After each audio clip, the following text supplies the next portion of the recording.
Tonight we talk about why the Ottoman Empire enslaves Christian women. Yes, you are stepping straight into a world of border raids, pirate ships, and palace intrigue before bed. Because who needs melatonin when history already keeps you up? You imagine the salty sting of sea spray as corsair galleys creep like shadows along Mediterranean coasts. Lanterns snuff out, doors slam, and suddenly you're shoved onto a deck, heart pounding, surrounded by strangers who speak a language you can't place. You probably won't survive this statistically. These raids are not friendly tours, but don't worry. It's a bedtime story, so you're safe under your blankets. So, before you get comfortable, take a moment to like the video and subscribe, but only if you genuinely enjoy what I do here. And tell me in the comments, where are you watching from, and what time is it for you right now? Now, dim the lights, maybe turn on a fan for that soft background hum, and let's ease into tonight's journey together. You stand on shifting planks, staring across the sea toward the shrinking coastline of your former life. This is how many Christian women, Greeks, Armenians, Slavs, Italians, Circassians first entered the Ottoman world through force. Frontier warfare between Christian and Muslim states had simmered for centuries, and you've stumbled into a system older than either side wants to admit. One mainstream historical fact: the Barbary Corsairs of North Africa, nominally under Ottoman control, captured thousands of Europeans from Spain, Italy, and beyond, feeding a slave economy that stretched deep inland. You try not to panic as you imagine what comes next. Maybe you'll be taken to a bustling port like Algiers or Izmir. A cloth might be tossed over your head, not for modesty, just business. No one wants sunburn to lower the selling price. Historians still argue whether these raids were driven mostly by religious hostility or by cold economic calculus, though the pirates definitely weren't handing out pamphlets about interfaith dialogue. And here's a quirky tidbit for your dreams later. Some corsair captains finance their ships through public fundraising. Imagine passing a hat around and saying, "Donate now to kidnap some coastal villagers." An early and extremely problematic version of crowdfunding. You feel the sea heave beneath you as the galley rows onward. You try to pick out words the sailors shout: Greek, Turkish, Arabic. In the Ottoman Empire, languages swirl like spices in a bazaar. You wonder, absurdly, if there's a suggestion box for being kidnapped. Probably next to the plank. Night falls. The horizon glows where villages burn signals of another raid. You sense you've become part of an industrial operation. And that's exactly what it is. A border economy of captives. Wars with Venice, the Habsburgs, and Russia kept supply high. Coastal communities in Greece or the Balkans often slept with one ear open, fearing the crunch of boots and the snap of ropes. Do the Ottomans only target Christians? You ask yourself. Not entirely. Muslims could be enslaved too, especially if captured by rebels or rival powers. But Christian women were particularly prized. They were outside the empire's dominant faith, outside its legal protections, and brutally seen as more valuable commodities for households seeking labor. Or heirs. The ship creaks as anchors drop in a harbor you've never seen. Bright minarets rise. The call to prayer floats over the water, beautiful and terrifying all at once. You're about to step into a place where your name, your customs, your sense of self could be stripped away like your old clothes. And you can't shake one last intrusive thought: I should have stayed inside tonight. You shuffle off the galley, legs wobbling like you've been trying to roller skate on a trampoline. The port buzzes with life, camels groaning, merchants arguing about prices, and the metallic clink of chains that reminds you this isn't a souvenir shopping trip. You're marched past warehouses packed with everything from silk to dried figs, and you realize with a sinking dread that you're just another product on the shelf. This moment is where the Ottoman system of captivity becomes business. A mainstream historical fact: slavery in the empire wasn't a fringe operation. It was woven into urban economies. From Istanbul to Cairo, enslaved women were household workers, weavers, cooks, entertainers. And if someone very wealthy had plans for them, future concubines. A household with means wanted extra labor, extra prestige, and sometimes extra heirs. Congratulations, you're now a multi-purpose investment. A broker with a neatly trimmed beard sizes you up as though comparing you to the rugs behind him. You cough discreetly, hoping that at least means you're vintage and therefore more valuable. The broker turns away, writing something on a wax tablet. You wonder if he scribbles little stars next to people like Yelp reviews. Great posture. Slightly seasick. Ottoman slave markets weren't wild free-for-alls. Legal frameworks regulated who could be sold where and for what roles. Religious boundaries mattered. Muslims had certain protections. Christians and Jews had restrictions, but could be ransomed. Enslaved Christians? No legal shield at all. Historians still argue whether religious difference was the primary justification for enslaving Christian women or just a moral excuse layered over profit. You're pushed into a tent with other women. Languages bounce around like dice: Ladino, Greek, Slavic, Georgian. Someone whispers that buyers with soft hands mean kitchen work. Buyers with armor mean. Don't ask. It's a weird moment when you find yourself rooting for someone who moisturizes. A quirky tidbit floats into your future nightmares. Some captured women were trained like artisan upgrades. A girl who could embroider flawlessly fetched higher prices than one who could barely thread a needle. So, yes, the life tip here is, always list your skills, just maybe not in the middle of a kidnapping. You're placed on a platform. You feel eyes crawl across you like ants. An older woman with a commanding presence taps your arm, checking muscle. She lifts your chin to inspect teeth, as though you're a horse at an extremely awkward county fair. You want to shout, "I floss," but instinct tells you silence is the better part of bravery. Coin purses jingle. Numbers fly. Everything moves fast because the economy demands efficiency. The Ottoman state taxed slave transactions, so the government got a cut. Bureaucracy never misses payday. You realize you're not just trapped in a foreign land, you're fueling its financial engine. As you step down, you catch a glimpse of the harbor again. Galleys are already preparing to leave for more raids. It's a conveyor belt of human lives, and the sea keeps delivering new shipments. Your buyer's servant leads you through winding streets toward a household you can't yet imagine. Cats lounge on doorsteps like they own the empire they kind of do. Children chase each other, oblivious to the economics of suffering happening just a few alleys away. Normal life hums on, indifferent to yours. You try to swallow the knot in your throat, but it sticks. You tell yourself that if you can just understand the rules here, maybe you'll find a way to survive, maybe even carve a tiny space that's yours. The door shuts behind you. New life, new price tag, and absolutely no return policy. You wake to the rhythm of a new household, pots clanging, slippers shuffling over tiled floors, and the low murmur of people who know exactly where they belong. You, decidedly, do not. As you blink into the morning light, you notice the architecture: pointed arches, carved wooden screens, a courtyard fountain singing a soft, persistent lullaby. Beauty, you realize, doesn't ask your permission to exist beside misery. Your new reality is shaped by religion and law as much as these walls. Under Islamic jurisprudence, enslaved non-Muslim women like you aren't granted the same protection as free Muslims. But you're not completely outside the legal system either. A mainstream historical fact: Sharia courts sometimes recognized enslaved women's rights to food, clothing, and protection from severe abuse, though how often those protections actually helped is another story. A stern matron approaches with a headscarf. She drapes it lightly over your hair, not out of kindness, but status management. In this world, clothing reveals who owns you and what you're expected to be. You're neither guest nor family. You're property, but also a potential insider if you convert, behave, and become useful. It's a confusing duality that tracks you like a shadow. You're handed a tray of bread and olives and tasked with delivering it to the lady of the house. As you move through rooms perfumed with rosewater, you catch glimpses of other women, some free, some enslaved, all woven into a hierarchy so layered it could be sold as a 7-tier cake. You think about asking for a tutorial, maybe a PowerPoint with flowcharts, but the glance from a guard shuts that thought down. Fast, historians still argue whether the Ottoman justification for enslaving Christians was primarily rooted in holy war ideology or simply the easiest way to expand the labor force. Religion and economics intertwine so tightly that pulling them apart feels like unbraiding hair underwater. A quirky tidbit interrupts your dread.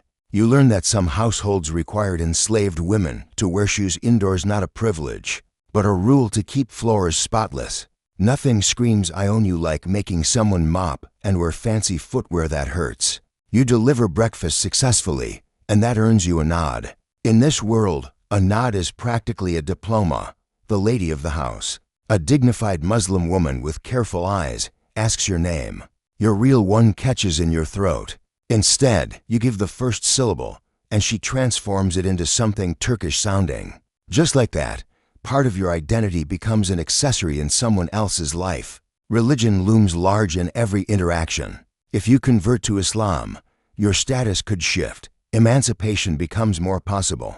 Marriage becomes thinkable, and your children, if you have them, might even inherit freedom. But conversion isn't simply a spiritual decision. It's survival calculus. You wonder whether believing is required, or if nodding convincingly is enough. You decide to practice both, just in case.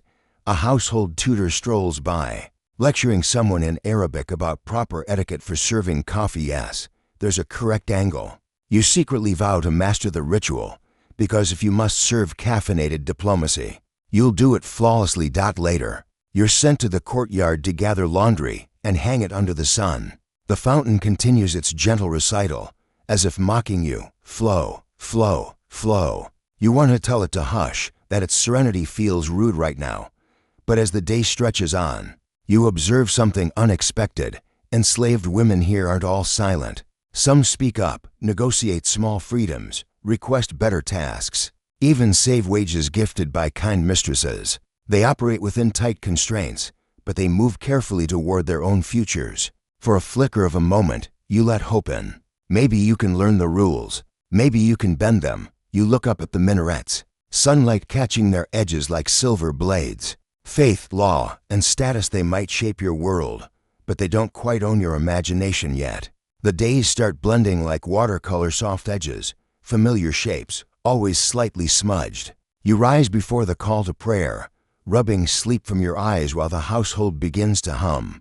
Domestic life becomes the stage where you learn to perform usefulness. With the precision of a tightrope walker, just enough initiative to impress, never enough to threaten. Your tasks shift constantly, sweeping mosaic floors that sparkle like trapped stars, carrying steaming pots of lamb stew without spilling a drop, and scrubbing laundry until the soap suds sting your knuckles. A mainstream historical fact: enslaved women in the Ottoman Empire frequently ran entire households, from kitchen management to textile production, often becoming indispensable to elite families. The more valuable you are, the harder you are to discard or emancipate.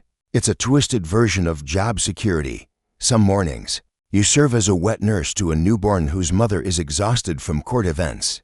You cradle the small bundle, and for a moment the walls disappear. You feel warmth, a heartbeat, a purpose that isn't defined by chains. Then a supervisor barks an order, and the fantasy dissolves like sugar in hot tea. You're given needlework during quieter hours. A single drop stitch is treated like an international crisis. You joke silently to yourself, I guess perfectionism is a transferable skill. Others teach you weaving, and you discover your fingers remember patterns your mind never learned. These skills are currents, literal bargaining chips for your future. A quirky tidbit lifts your spirits for a second. Some enslaved women, highly skilled in embroidery, became so prized that they were gifted. Cats, yes, cats. Elite households believed a content embroiderer produced smoother seams. And what better morale booster than a fluffy manager who occasionally naps on your work? Daily life here is a labyrinth of quiet strategies. You smile when spoken to, lower your gaze at the right angle, and pretend not to notice when others break rules you never learned. You observe alliances forming like tiny constellations among the servants' favor here. Protection there, gossip everywhere. You begin mapping who to trust, who to avoid, and who to flatter, with heroic compliments about their impeccable towel folding skills. Historians still argue whether enslaved women's integration into domestic life fostered genuine bonds within households, or merely masked ongoing coercion. Some memoirs describe affection between mistresses and enslaved caregivers. Others speak of loneliness buried under layers of etiquette and obedience. One afternoon, you're brought into a room filled with music. An oud player plucks notes that ripple like cool water. You're asked to dance with the others, to move gracefully while balancing a tray on one hand. You try wobble, and nearly drop the tray onto a snoozing cat, definitely not the one assigned to morale improvement. A few laughs escape, not cruel ones, but light, human ones. Your cheeks warm. You'd forgotten what laughter felt like.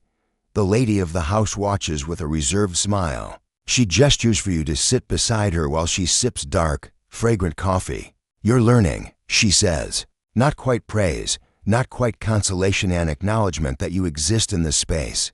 Growing into it against your will. At night, when the lanterns dim, you lie on a pallet beside other women who also once belonged somewhere else. Soft whispers float in the dark, stories of families in Crete, in Serbia, in Poland. Names roll off tongues like prayers. You edge your own quietly, afraid that speaking it too loud will make it disappear faster. You know survival here isn't just physical, it's emotional, cultural, personal. Each day, you stitch a small piece of yourself into this world so you don't unravel entirely. You tuck memories under your pillow like contraband. You count tiny victories, a kind word, a skill mastered, a new friend.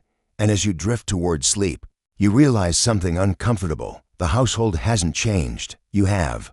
Word spreads in whispers. The household is sending a young woman to the capital, Istanbul. The very name feels like a drumbeat. Istanbul, mysterious, layered, and, if fate is feeling dramatic, potentially life-changing. You pretend not to listen, but your ears sprout antennae. The Ottoman heart beats in that city of domes and sultans. And every enslaved girl knows the truth.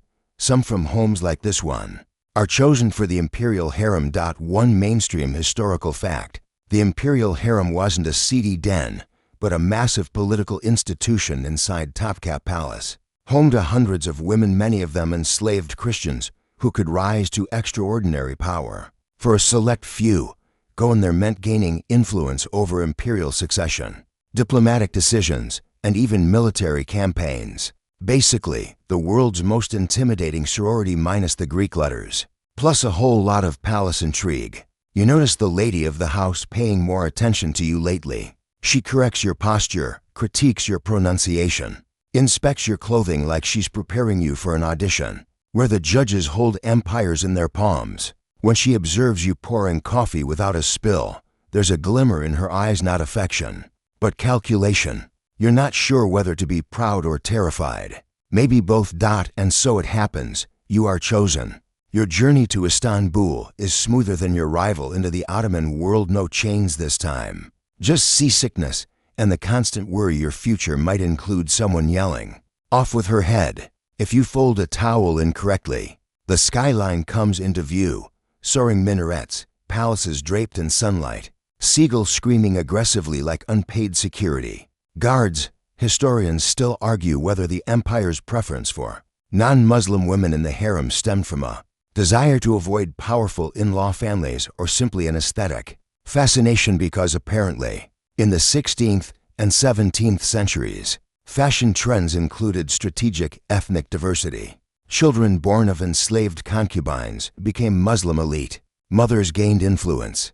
No awkward political uncles interfered. A perfectly efficient, if morally disastrous, dynastic plan. You're escorted past imposing gates and into a labyrinth of polished marble and guarded hallways. The harem isn't just rooms of women lounging on cushions, though there are cushions. It's an entire city within a city, filled with tutors, eunuch guards, doctors, scribes, and diplomats. Being here means you are now part of the empire's most closely guarded secret, the personal life of the sultan. A quirky tidbit to lighten your spiraling anxiety: harem women were sometimes trained in palace-approved small talk. Yes, scripted chit-chat. Imagine lovely weather for political manipulation, isn't it? You practice smiling in the reflective surface of a polished copper tray, wishing you could rehearse an exit plan instead. Training is relentless. You learn etiquette so strict it could make modern influencers cry. You're drilled in music, your fingers stiffening on the oud strings. You practice dance steps until your ankles protest like tiny revolutionaries. You memorize court customs, who to bow to, who to avoid eye contact with, and which doors you should absolutely never open unless you want to meet a eunuch's scimitar. Nights are quieter. You share stories with other girls who arrived on similar currents of fate. Some dream of becoming favorites of the sultan. Others just want safety and decent food. You pretend your ambitions are small, but there's a growing ember in you. What if power isn't just something that happens to others? You notice how those who rise do so through alliances stitched from charm, intelligence, and impeccable timing. You practice listening more than speaking, thinking 3 thoughts ahead, and laughing exactly when expected. It's the most delicate game, and the stakes are life itself. Yet, beneath the jewels and silk, fear pulses steadily. The Sultan's favor is fleeting, and a misstep can send someone from a gilded chamber to a silent exile. Still, one truth flickers in your chest. For the first time since your capture, the path ahead isn't only composed of locked doors, some might actually open.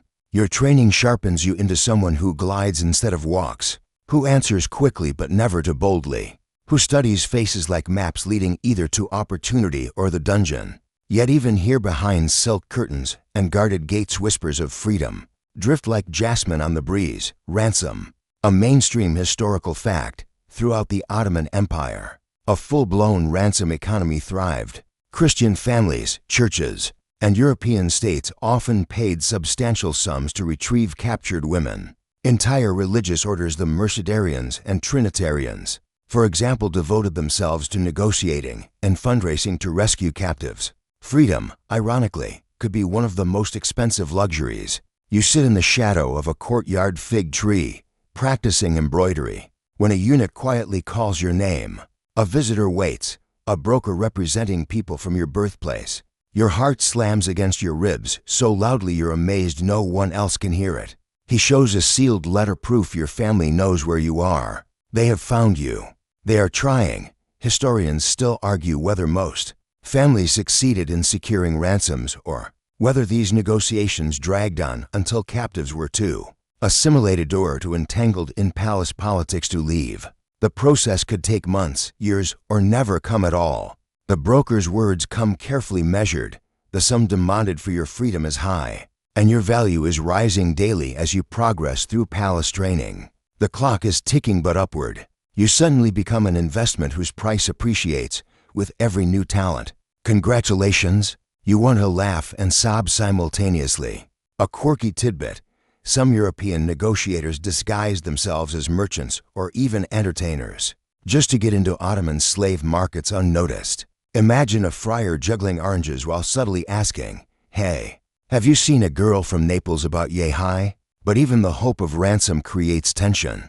The palace doesn't always appreciate losing its future stars. Other girls glare, some jealous, some scared that negotiating for one means bargaining chips for all. And that threatens the delicate ecosystem of privilege and proximity here. At night, you lie awake wondering, if you return home, who will you be? You've learned a new language, new manners, new rules. The girl who once watched waves from a peaceful shoreline now measures every breath against risk. You fear stepping back into a childhood that no longer fits. Meanwhile, you hear rumors of those who have escaped rare, reckless gambles that sometimes end in triumph, more often in punishment. One girl fled disguised beneath laundry baskets, but was betrayed by a sneeze. You make a mental note: avoid pollen during jailbreaks. Days pass. You're summoned to the chief eunuch, whose authority radiates from his silence. He observes you with a gaze trained to spot the slightest tremor of disloyalty. He asks if you want to return home. The question is a blade, double-edged. Answer too eagerly, and you appear ungrateful. Hesitate, and you risk explaining why. You choose a careful middle path. You miss your family, but you serve loyally here. His expression reveals nothing. Afterward, you feel paradoxically lighter. That answer was the truth, or at least one of them, because the household you once knew feels like a faint echo now. And though you dream of your mother's voice and your village's church bells, you've carved a fragile place in this palace labyrinth. One evening, a fellow trainee tells you her ransom fell through. Her family couldn't gather enough silver. Her tears fall silently, absorbed by cushions that see too many stories like hers. You hold her hand and wonder whether hope is a blessing or a trap. Freedom, you realize, is not a single door but a maze of maybes: ransom, rescue, escape, or staying and shaping a life from the shards of the one stolen from you. The palace lamps glow like twin moons along the corridor as you walk back to your chamber. Each step weighs possibilities if the world has made you a commodity. Perhaps someday you can rewrite your price tag into something like choice. You sit among cushions embroidered with gold thread, practicing your Turkish script under the watchful eye of a tutor who believes mispronouncing a vowel is a sign of moral failure. Letters once foreign now curl easily under your reed pen. You barely notice when your tongue slips into Ottoman phrases without translating first. A version of you new, sharper, fluent is taking shape, and you don't know whether to celebrate or grieve. Language isn't the only change. You've learned to navigate palace routines so naturally that the girl who arrived trembling from the docks feels like a stranger. A mainstream historical fact, many enslaved Christian women converted to Islam, sometimes willingly for better status, sometimes out of pressure or survival instinct. Conversion could open doors to freedom, education, or even marriage into respectable families. But no matter how sincere, it cast long shadows on their identities. You're asked occasionally by other girls, will you convert? You have not answered. Faith is supposed to be a lighthouse, not a life raft. Yet here, belief is braided with survival. You wonder whether God minds if you hedge your bets. While learning the choreography of imperial destiny, a quirky tidbit makes this transformation feel almost absurd. Palace instructors sometimes trained women to recite poetry comparing the Sultan to the moon. Imagine practicing romantic metaphors while also wondering if you'll ever see your hometown again. Moons rise and fall, but your memories, you hold them tightly like contraband sweets stitched into a pillow. Historians still argue whether those who integrated deeply into Ottoman culture did so because they were coerced, or because the palace offered more stability and prestige than anything awaiting them back home. Autobiographical writings hint at both realities. Some women embraced their new identities with pride. Others forced smiles while their hearts stayed anchored elsewhere. You watch fellow trainees change too. One girl from the Balkans now walks like she was born in silk. Another, once shy, negotiates favors with dazzling confidence that could start a minor coup if left unchecked. Everyone adapts in their own performance of survival. Cultural exchange flows quietly. Invisibly, through daily life, you share songs. From your childhood soft lullabies in a language most here don't know. And others teach you Turkish proverbs that somehow fit your memories like gloves. Recipes, jokes, hairstyles, these little trades create a mosaic culture in the harem, where foreign and local blend into something uniquely Ottoman. Some nights, you dream in both languages. You wake up unsure which version of yourself opened your eyes. On feast days, you're invited to join celebrations. Drums thrum like a heartbeat through the palace walls, and dancers swirl like petals caught in a breeze. You clap in rhythm, but inside, a voice wonders if your freedom depended on leaving. All of this behind power, safety, your new sisters, would you go? The question lingers as strongly as the scent of pomegranate syrup spilled on your sleeve. You perform a coffee service for a visiting dignitary, your movement smooth as silk gliding over polished stone. The approving nod you receive is tiny but electrifying. Recognition, worth. You never asked to want these things, but here they are, blooming like stubborn flowers through concrete. Later, as the palace quiets and lamps burn low, you find a private corner under a carved cedar archway. You whisper your birth name into the dark, just to keep it alive. It feels smaller than before, like a coin that's lost its shine, but not its value. You think of home church bells, sea breeze, the way light hit your mother's hair. Then you think of here call to prayer, marble floors, the sudden possibility of influence. Two worlds tug at you, not as enemies, but as competing truths of who you could become. Identity, you realize, isn't a single thread. It's a tapestry woven daily by choice, necessity. And the stories you refuse to let die. You smooth your dress, stand tall, and step back into the corridor's glow. You're not done becoming. Not yet.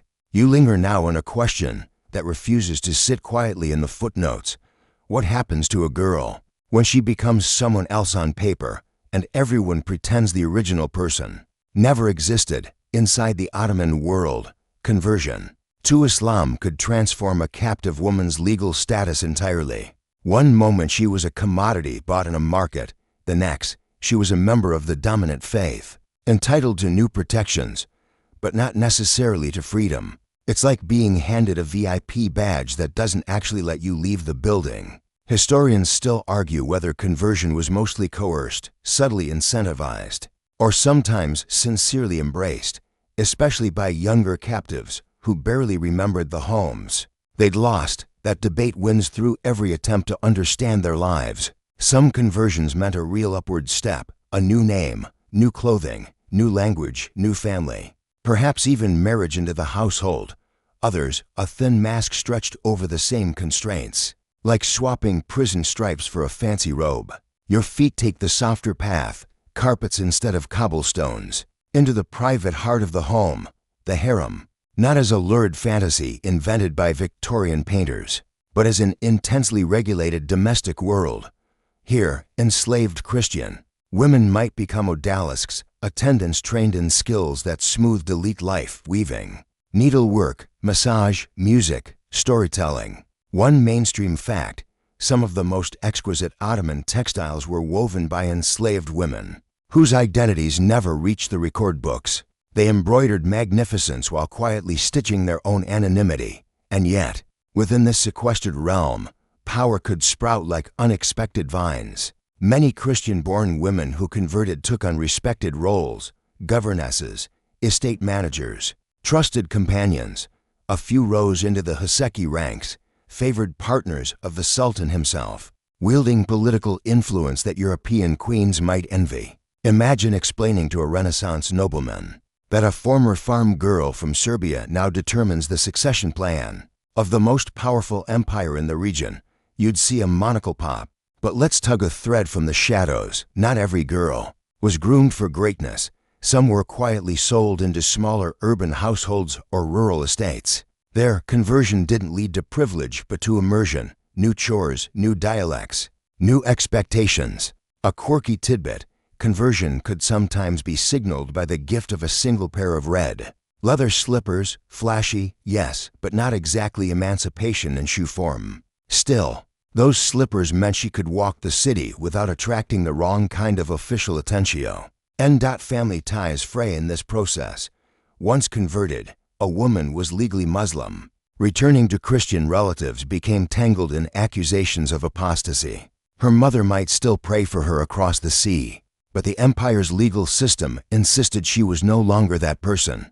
Conversion became a door that swung one way only, and on the other side, a life where even fond memories of home might be treated as subversive. Yet, in quiet corners, some women practiced crypto-Christianity. Small gestures like tracing a hidden cross beneath clothing seams, whispering a forbidden prayer when dusting icons in someone else's room, or teaching a child a lullaby that carried a faith disguised as a melody. These are the stories archivists can't quite prove, and yet they continue to surface in descendants' folklore like stubborn artifacts. You notice how identity stretches. Is a woman still the same self after language, religion, and kinship all shift around her? Or does she become a new story entirely? Inside the Ottoman household, a converted woman might gain a household's affection, even authority, while still feeling a small, burning hole in the center of her name. And as you drift deeper into this narrative, you realize you've been asking the same thing over and over. When the empire tried to reshape these women, did it succeed, or did something essential remain unbroken, waiting for a chance to breathe free air again? Yet even as these stories unfolded behind quiet walls, a new kind of pressure was rising outside them. Foreign embassies in Istanbul held lengthy dossiers filled with names and pleas. Western diplomats arrived at audiences gripping not just trade agreements, but moral arguments, pamphlets about liberty, memoranda invoking civilization, and demands tied to gunboat diplomacy. The empire's statesmen, in turn, weighed ideals against sovereignty, accept gradual change on their own terms, or risk having reforms forced upon them by powers eager to claim the mantle of moral superiority. So edict by edict, the system began to creak. New rules limited the importation of slaves by sea. Registries were ordered in ports. Manumission requirements expanded. And yet, even then, none of these measures freed the women already inside homes, harems, and workshops. For them, reform was not a single moment, but a long wait, a rumor of a law. A neighbor suddenly given freedom papers, a master quietly choosing to comply, or defiantly refusing. Imagine you're one of these women, hearing the distant clang of modernity far down a stone-paved street. Change is coming, but it hasn't yet reached you. And while the empire tries to redefine itself, you remain defined by someone else. But even change that arrives slowly leaves a mark. Some formerly enslaved women began life anew as low-wage workers in port cities, as wives or concubines now indistinguishable from free neighbors, as mothers of children who could never legally be called slaves. Others found themselves caught between worlds, lacking kin networks to fall back on once their legal bondage lifted. The empire, too, felt this transition in its bones. Abolition wasn't simply the end of a labor system, it was a shift in identity. An empire that had long seen itself as both protector and captor of peoples now had to explain why it had done so and what it would do next. And behind every line of every edict, the quiet lives of women continued to shape and challenge that story. Because even when a law declares a person free, the lived experience of freedom takes longer to arrive. And the Ottoman world, entering the age of railways and telegraphs, was still haunted by the footsteps of those whose bodies built its wealth, adorned its courts, and soothed its households, yet rarely had permission to speak.